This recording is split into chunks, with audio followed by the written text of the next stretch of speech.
নমস্কার, এডুচর্চায় সকলকে স্বাগত। ভিডিওর শুরুতে সকলকে জানাই শুভ ঈদ উল ফিতরের শুভেচ্ছা।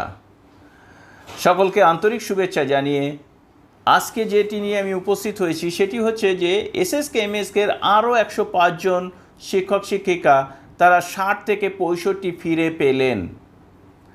আমি 105 জনের নাম এখানে দেখাচ্ছি না, পরবর্তীকালে 105 জনের নাম যখন আসবে আমি দেখাবো। এটি শুধুমাত্র 73 ব্লক অর্থাৎ নদিয়ার 73 ব্লকের 73 ব্লকের যে 9 জন রয়েছে সেই নামগুলো এখানে রয়েছে, আমি তাদের নামই জানাচ্ছি। যে 9 জনের নাম আমি পড়ব তারা প্রত্যেকেই ওই ব্লকের সহায়িকা। দীপু বিশ্বাস, চিত্রা সরকার, চন্দনা বিশ্বাস, শেফালি বিশ্বাস, ঝর্ণা বিশ্বাস, শিপ্রা মণ্ডল, অপর্ণা মণ্ডল, শেফালি ভৌমিক এবং সার্জিনা বেগম। নদিয়া জেলায় কিন্তু এর আগে আরও অনেকেই S65 ফিরে পেয়েছেন, সেই নাম আগেও বলেছি। পরবর্তীকালে সমস্ত লিস্ট এলে আমি তাদের নাম আবার আপনাদেরকে জানাবো। কিন্তু আপনাদের এই বিষয় নিয়ে বলি যে Sskmsk-এর যাদের বয়স বেশি হয়ে গেছে তারা যদি এখনও মনে করেন তাহলে কিন্তু কোর্টের দ্বারস্থ হতে পারেন যে 60 থেকে আমরা 65-এ ফিরতে চাই। এবার প্রশ্ন হচ্ছে যে এই মুহূর্তে আমরা জানি যে একটি ইপিএফের মামলা হয়েছে এবং সেই মামলাটি মাননীয় প্রধান বিচারপতির ঘরে কিন্তু রয়েছে।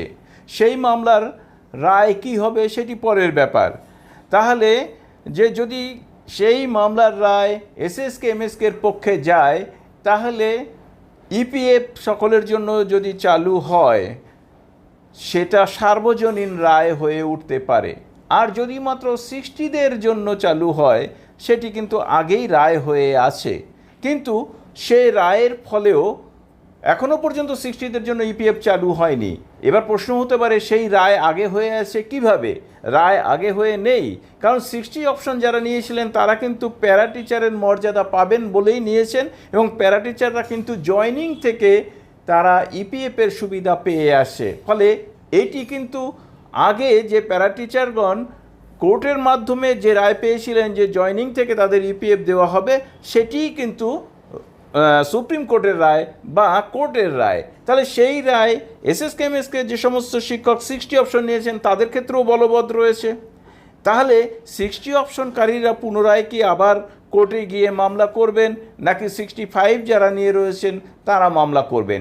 এটি কিন্তু একটি অন্য বিষয়। আমি এই নিয়ে কোনো মন্তব্যে যেতে চাই না, কারণ কোর্টে মামলা হয়েছে, সেখানে 60রা মামলা করেছেন না 65 যারা রয়েছেন তারা মামলা করেছেন সেই বিষয়টি বড় ব্যাপার নয়। Sskmsk-এর যে ইপিএফ মামলা হয়েছে সেটি বড় ব্যাপার।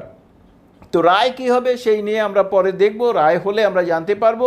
কিন্তু এই মুহূর্তে যাদের বয়স শেষ হয়ে এসছে Sskmsk-এর, যাদের বয়স 58 পেরিয়ে গেছে, যাদের বয়স 58-র কাছাকাছি, যারা 59 পেরিয়ে 60-এর দোরগোড়ায় পৌঁছে গেছেন, তারা যদি মনে করেন যে না আমাদের 65 ফিরে পেতে হবে তাহলে কিন্তু অবশ্যই আপনারা যোগাযোগ করতে পারেন এবং আপনারা হাইকোর্টের দ্বারস্থ হলে আশা করি এই মুহূর্তে যারাই হাইকোর্টের দ্বারস্থ হচ্ছেন তারা প্রত্যেকেই কিন্তু 65 ফিরে পাচ্ছেন।